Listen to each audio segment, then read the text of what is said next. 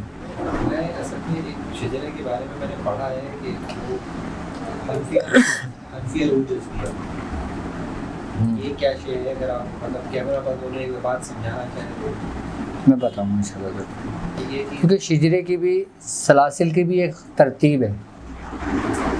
اچھا, ہم صرف چیدہ چیدہ جانتے ہیں جو مشہور ہیں, اور جو ایسے ہیں جو روحانیت کی دنیا میں ایک مقام رکھتے ہیں وہ لوگوں کی نظروں سے اوجھل ہیں, جسے بکتاشیہ سلسلہ ہے, دروسیہ سلسلہ ہے.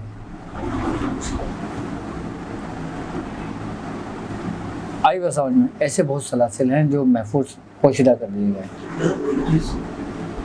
یہاں پہ ہم اتنے سارے لوگ بیٹھے ہیں اور بھی لوگ وابستہ ہیں آپ سے, اس میں بھی سن رہے ہیں آپ سے پوری دنیا کے اندر کئی سلاسل سے وابستگی.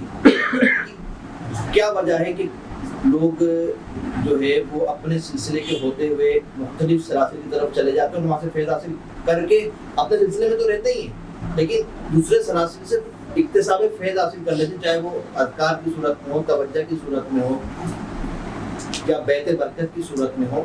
تو کیا ان کا حصہ وہاں پہ بھی ہوتا ہے اور وہاں پہ بھی ہوتا ہے؟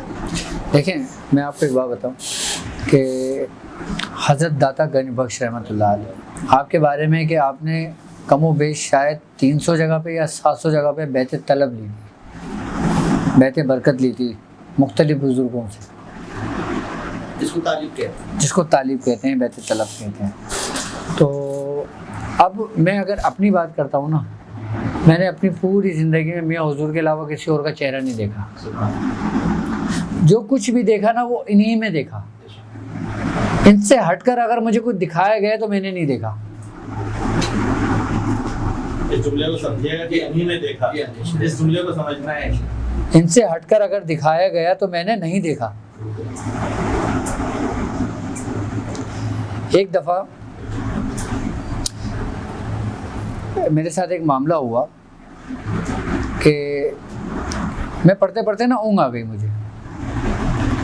اچھا, میں کیا دیکھتا ہوں کہ میں جو نا اپنی والدہ سے جو نا لڑ رہا ہوں, کیا کر رہا ہوں, جیسے حجت کر رہا ہوں ان سے کسی بات پہ. تو ان کے, ہماری والدہ کا, جو چھوٹی والدہ ہے ہماری, ان کا انتقال ہو گیا, تو ان سے میں اس کی حجت کر رہا ہوں. تو وہ مجھ سے کہہ رہی ہیں کہ تو اپنے باپ کو جا کے بتا. کیا اپنے نہیں, انہوں نے یہ الفاظ کہے اس مشاہدے کے اندر کہ تو اپنے باپ کو جا کے بتا یہ بات کہ جو تو ہم سے کر رہا ہے نا. اچھا, پاپا ایک کمرے میں ماما ایک کمرے میں بیٹھی ہماری, دوسرے کمرے میں ہمارے پاپا پڑھائی پہ بیٹھتے تھے. وہ پاپا کا پڑھائی کا کمرہ تھا. اچھا, پاپا جب پڑھائی پہ بیٹھتے ہیں نا تو رات کا ٹائم ہوتا ہے نا, پاپا بنیان پہنے ہوتے ہیں اور تسبیح ہاتھ میں ہوتی ہے, وہ اپنے مصلے پہ بیٹھ جاتے ہیں. اچھا, میں ماما سے لڑ کے نا اس کمرے میں گیا, تو جب میں اس کمرے میں گیا نا ایک دم میں رک گیا, جس سے مجھ پہ ایک ہیبت طاری ہو گئی. اچھا, میں رک گیا. میں رکنے کے بعد یہ اس مشاہدے میں ہو رہا ہے, تو مجھے حکم ہو کہ آ جاؤ اندر.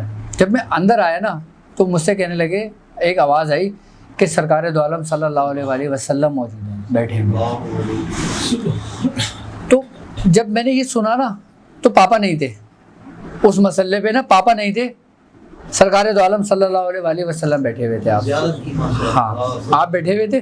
اچھا, میں پھر جو نا رونے لگا, اور میں نا جیسے بچہ روتا ہے نا, آپ الٹی پالٹی مار کے بیٹھے ہوئے, اور میں زاروں قطار نا آپ سے رو رہا ہوں, وہ کہہ رہا ہوں یا رسول اللہ دیکھیں انہوں نے میرے ساتھ ایسا کیا, یا رسول اللہ دیکھیں ایسا کیا, یا رسول اللہ دیکھیں ایسا کیا. تو آپ میرے کمر سے لا رہے ہیں اور میرے کمر سے لا کے بول رہے ہیں اللہ بہتر کرے گا, اللہ بہتر کرے گا. اور آپ کی جو زلفوں سے پانی تھا نا وہ میرے اوپر ٹپک رہا تھا. میں کس کے پاس گیا تھا؟ میں حضور کے پاس گیا تھا. اور پھر میں یہ بات کر رہا ہوں ان سے کہ رو رہا ہوں دارا کرنا. پھر میں نے اٹھایا, میں نے کہا یا رسول اللہ دیکھیں یہ میری بیوی ہے. آپ نے بیٹا اٹھایا اور نظر اٹھائی اور دعا دی. وہ چہرہ وہ پورا مجھے ہو بہو جاتا ہے. آئی بات سمجھ میں. تو وہ میں نے معاملہ دیکھا, اور اور جب میری آنکھ کھلی نا تو میرا سارا گیلا ہوا تھا، میں نے سیدھا کر کے نا اپنی زبان پہ ٹاٹ لیا تھا۔ یہ بات ہے سن 2007 یا 2008 کی، جب مجھے خلافت ہوئی تھی اس وقت۔ اچھا ایک ہمارے ایک پیر بھائی ہیں، انہوں نے بھی یہ اسی طریقے کا ایک خواب دیکھا تھا۔ وہ شیخ الحدیث ہیں، میں ان کا نام نہیں لے رہا کیونکہ ان کا مشاہدہ ہے۔ شیخ الحدیث ہیں، ہزاروں کی تعداد میں ان کے علماء کرام موجود ہیں۔ انہوں نے مجھے بھی یہ بات بتائی اور میاں کو بھی بتائی تھی، اور انہوں نے باقاعدہ اجازت لے کے مجھے کہا تھا۔ وہ یہ کہتے ہیں کہ میاں حضور میں نے خواب میں یہ دیکھا کہ ایک بہت بڑا دربار لگا ہوا ہے، اور مجھ سے کہنے والے کہہ رہے ہیں کہ یہ دربار رسالت، آپ یہاں جاؤ، سرکار دو عالم صلی اللہ علیہ وسلم موجود ہیں۔ کہنے لگے کہ جب میں اس دربار کے اندر داخل ہوا نا تو میں کیا دیکھتا ہوں کہ اس دربار کے اندر نا میاں حضور بیٹھے ہیں اور کوئی بھی نہیں ہے باقی۔ تو کہہ رہے ہیں، میں تو کہہ رہا ہوں کہ یہاں پہ یار سرکار دو عالم کا جا رہے ہیں، یہاں تو میاں حضور بیٹھے ہیں۔ کہنے لگے پھر میں میاں حضور کے پاس بیٹھ گیا اور میں بھی زاروں قطار رونے لگا۔ پھر جب انہوں نے یہ بات بتائی تھی نا، پھر میاں حضور نے ان کو میرا والا مشاہدہ ان کو بتایا تھا، تو ان کو ایسے پتہ چلا تھا، پھر انہوں نے مجھے بتایا تھا کہ مجھے میاں حضور نے بتایا۔ تو میں نے کہا تمہیں کیسے بتائی یہ بات؟ کہنے مجھے میاں حضور نے بتایا۔ میں نے کہا تمہیں کیوں بتایا؟ کہنے میرے ساتھ ایسا ہوا تھا۔ تو بات کیا ہے کہ راستہ سارا یہی ہے وہاں تک پہنچنے کا۔ جو شخص اپنے شیخ میں سب کچھ دیکھتا ہے نا، پھر وہ اپنے شیخ کی ہی بارگاہ سے اس بارگاہ میں داخل ہوتا ہے۔